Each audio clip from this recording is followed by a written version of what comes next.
तो ये है चैप्टर 1 जिसका कि नाम है लिमिट्स एंड कॉन्टिन्यूटी। उसका ऑब्जेक्टिव हम डिस्कस कर रहे हैं। सवाल हमारे पास है fx जो ये गिवन है, और ऑब्जेक्टिव में हमने बताना है कि इन 4 ऑप्शंस में से इसका राइट आंसर कौन सा है। सबसे पहले ऑप्शन है हमारे पास कि ऑड फंक्शन। अच्छा, अब बहुत सारे स्टूडेंट्स क्या करते होते हैं कि वो क्वेश्चंस को रट्टा लगाते हैं ऑब्जेक्टिव के क्वेश्चंस को। तो ऑब्जेक्टिव के क्वेश्चंस को रट्टा लगाने की कोई ज़रूरत नहीं है।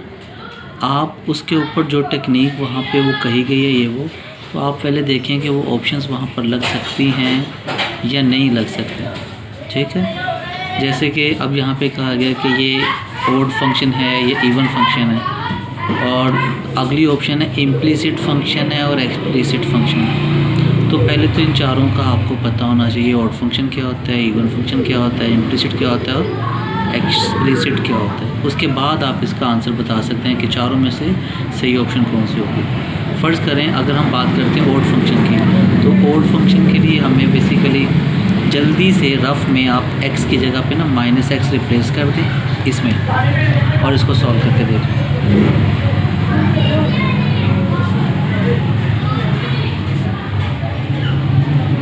इसको सिंप्लीफाई करेंगे तो ये अब देखें, ये जो आ गई वैल्यू, ये आपका जो गिवन ये वाला इक्वेशन था ये उससे चेंज हो गई, और चेंज आया सिर्फ इस वाली जगह पे।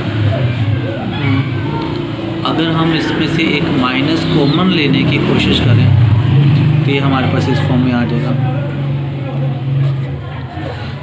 और माइनस कॉमन लेने से अब ये दो वैल्यूज़ चेंज हो गई हैं। जो कि आपका ओरिजिनल फंक्शन है ये उसके इक्वल नहीं आई दोनों।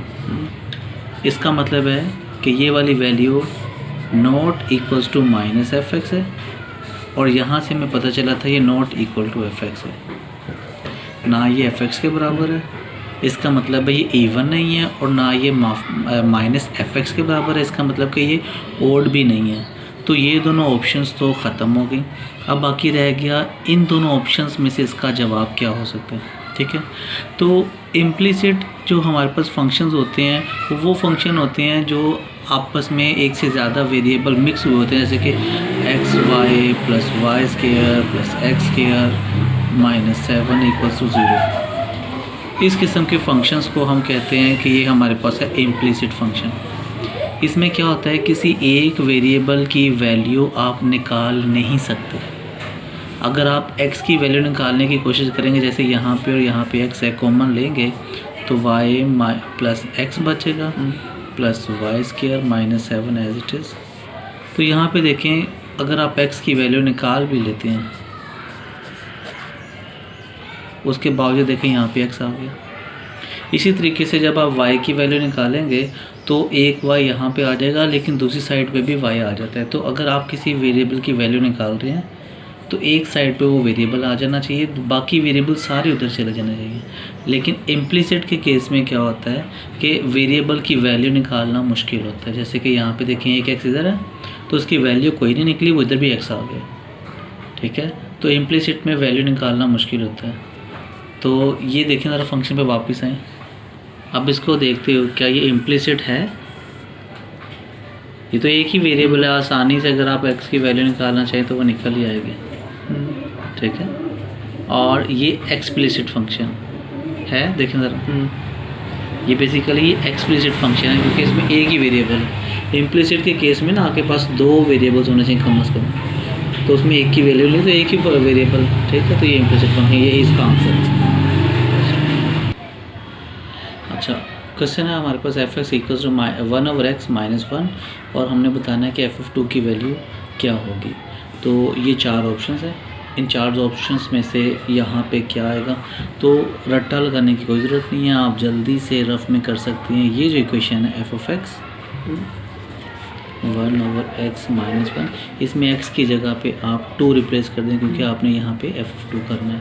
तो ये आ जाएगा f(2) = 1/2 - 1। इसके एलसीएम लेके सिंप्लीफाई करेंगे तो -1/2 हो जाएगा। तो श्योरिटी के साथ आप कह सकते हैं कि आपका आंसर ये है, ठीक होगा। अच्छा, इस क्वेश्चन में हमें बताना है कि इनमें से पीरियोडिक फंक्शन कौन सा है। अब ये पीरियोडिक फंक्शन क्या होता है, फ़र्ज़ करें आपने जैसे ग्राफ बनाया हो ना ऐसे करके, तो ग्राफ अगर यहाँ से शुरू हो रहा है और ये ऐसे जा रहा है, नीचे जा रहा है, फिर ऐसे जा रहा है, फिर ऊपर जा रहा है। तो वो ग्राफ ना जिससे रिपीट होता जा रहा है, जैसे कि यहाँ से लेकर और यहाँ तक ये एक ग्राफ आ गया और इसी ग्राफ को उठाकर यहाँ से यहाँ तक ये उतने पीस दोबारा वापस आ गया, फिर आगे जा रहा है। तो ये ना रिपीट हो रहा है ग्राफ। अगर किसी फंक्शन का ग्राफ ऐसे रिपीट हो रहा हो तो उस फंक्शन को कहते हैं कि ये पीरियोडिक फंक्शन है, एक ख़ास टाइम के बाद, ख़ास पीरियड के बाद अपने आप को रिपीट कर रहा है पीरियड का, ठीक है। अच्छा, अब हमारे पास जो ये ऑप्शंस हैं, इन ऑप्शंस में से हमने देखना है कि कौन सा पीरियोडिक है। तो इसमें जो है ना ये साइन वाला बेसिकली ये पीरियोडिक है। क्यों पीरियोडिक है? क्योंकि जब आप इसका ग्राफ बनाते हैं तो साइन 0 0 होता है, यहाँ से अगर ये 0 जंक्शन तो वो 90 पे जाके 1 आता है, तो वो इसका ग्राफ ये ऊपर जाता है, फिर उसके बाद नीचे आता है, फिर ऐसे ऊपर जाता है, फिर ऐसे आता है।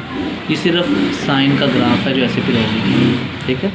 अच्छा, अब बाकियों के ऑप्शंस का क्या हिसाब है? ये जो ऑप्शन 1 है इसका अगर आप ग्राफ बनाए ना तो वो बेसिकली कोई पैराबोलिक ग्राफ बनता है, इसका कुछ इस टाइप का ग्राफ बनता है। जो ये वाला है इसका ग्राफ आपके पास ये बेसिकली है y = x² का ग्राफ है। जब आप इसमें +1 कर देंगे तो इसका ग्राफ ये बन जाएगा, ये यहाँ पे ऊपर आ जाएगा और ये भी पीरियोडिक नहीं है, ठीक है। ये y = x² + 1 का ग्राफ। अच्छा, दूसरी जगह पे ये जो 2x है तो इसका ग्राफ ऐसे स्ट्रेट लाइन बनती है, ये भी पीरियोडिक नहीं है। और ये जो है x⁻3 इसका ग्राफ कोई इस टाइप का बनता है, कमोबेश। और ये भी पीरियोडिक नहीं है, ये भी पीरियोडिक नहीं है, ये वाला था पीरियोडिक, सिर्फ ये जो साइन वाला ये पीरियोडिक है। अच्छा जी, यहाँ पे हमें f(x) गिवन है 3x - 11 और हमने f(3) की वैल्यू फाइंड करनी है। इसके लिए जो हमारे पास ऑप्शंस हैं वो पहली ऑप्शन है 27, दूसरी ऑप्शन हमारे पास है 8, तीसरी ऑप्शन है हमारे पास 26 और चौथी ऑप्शन है हमारे पास 16। तो हम क्या करेंगे, ये वाला हमें f(3) चाहिए ना, तो हम अगर इसका नाम इक्वेशन 1 रखते हैं तो हम इसमें x की जगह पे 3 रिप्लेस कर देते हैं, लेफ़्ट साइड पे भी और राइट साइड पे भी। 3³ करेंगे तो इट विल बी 27, इसमें से हमने -11 करना है, तो ये हमारे पास देखिए आ जाएगा इधर से 6 और इधर से 1, 16। तो इसका आंसर हमारे पास आ गया। अच्छा, इस क्वेश्चन में हमें लिमिट x अप्रोचेस टू 0 और ये फंक्शन हमें गिवन है 1 + x और उसकी पावर है 1/x।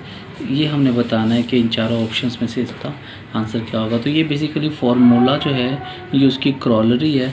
असल में हमारे पास फार्मूला ये होता है limit n approaches to infinity 1 + 1/n, इसकी पावर अगर n होती है e के बराबर होता है।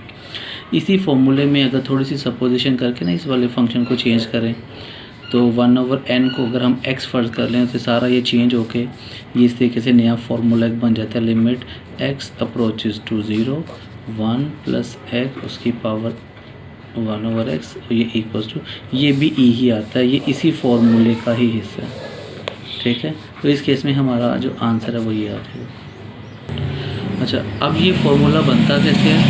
इस वाले फार्मूले में यहाँ पे ये जो 1/n लिखा हुआ है आप इसको लेट कर लें कि ये x के इक्वल है, ठीक है।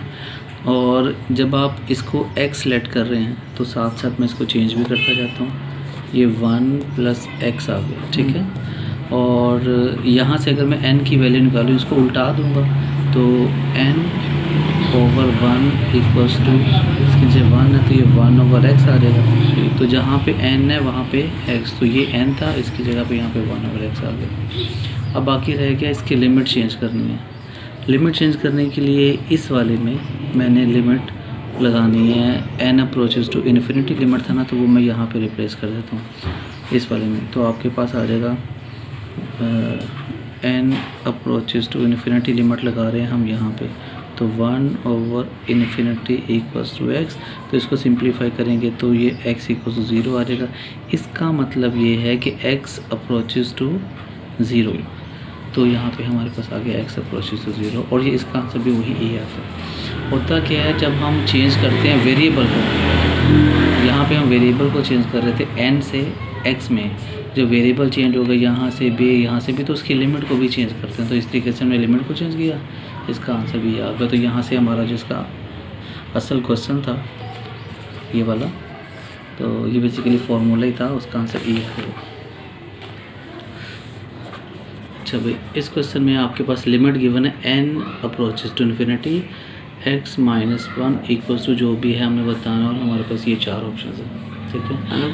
और n अप्रोचेस टू 2 गिवन है और ये फंक्शन है हमारे पास x माइनस 1, इसकी हमें लिमिट बताना है कि क्या आएगी, और ये हमारे पास 4 ऑप्शन है। अब इन ऑप्शंस में से आप इससे पहले कोई सिलेक्ट करें, आपको सवाल पहले गौर से पढ़ना चाहिए, ठीक है। लिमिट हमें गिवन है n अप्रोचेस टू 2, फंक्शन में हमें गिवन है x, तो दोनों वेरिएबल्स ना डिफरेंट हैं। जब भी हम लिमिट अप्लाई करते हैं तो जो यहाँ पे वेरिएबल होता है उसके ऊपर हम लिमिट अप्लाई करते हैं, तो यहाँ पे तो ये वेरिएबल है ही नहीं। तो अगर यहाँ पे n होता तो n की जगह पे हम लिमिट n अप्रोचेस टू 2 लगाते, तो यहाँ पे n नहीं है, तो इसका आंसर जो है ना एज इट इज़ यही आ जाएगा। और इन 4 ऑप्शन में से फिर आप किसको टिक करोगे, इसको, नन ऑफ दिस। अच्छा, इस सवाल में limit n approaches to 2 given है और यहाँ पे भी cx गिवन है। अब यहाँ पे कोई वेरिएबल n है ही नहीं जिसके ऊपर हम लिमिट लगाएं। अगर n होता तो उसकी जगह पे हम ये n अप्रोचेस टू 2 लगा देते, ठीक है। तो अगर नहीं है तो इसका मतलब है इसका आंसर यही आ जाएगा। तो इन ऑप्शन में से इसका जवाब ये थर्ड वाली ऑप्शन आ जाएगी। अच्छा, इस सवाल में हमें limit x approaches to π/3 find out करनी है। फंक्शन हमारे पास है cos x। तो ये जो π/3 है बेसिकली लाइक आप इसको डिग्री में चेंज करते हो, ये 60 डिग्री के इक्वल होता है।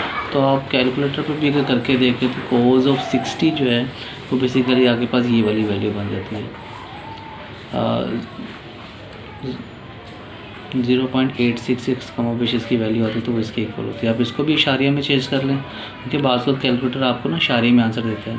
तो आप जब यहाँ पे इस तरीके से करेंगे cos ऑफ π/3 जो कि इक्वल्स होता है cos ऑफ 60, तो वो आपको पॉइंट्स में कोई आंसर देगा। तो जो भी आपको वो पॉइंट में आंसर देगा आप उसको यहाँ पे लिख लें, ठीक है। स्टॉप करें।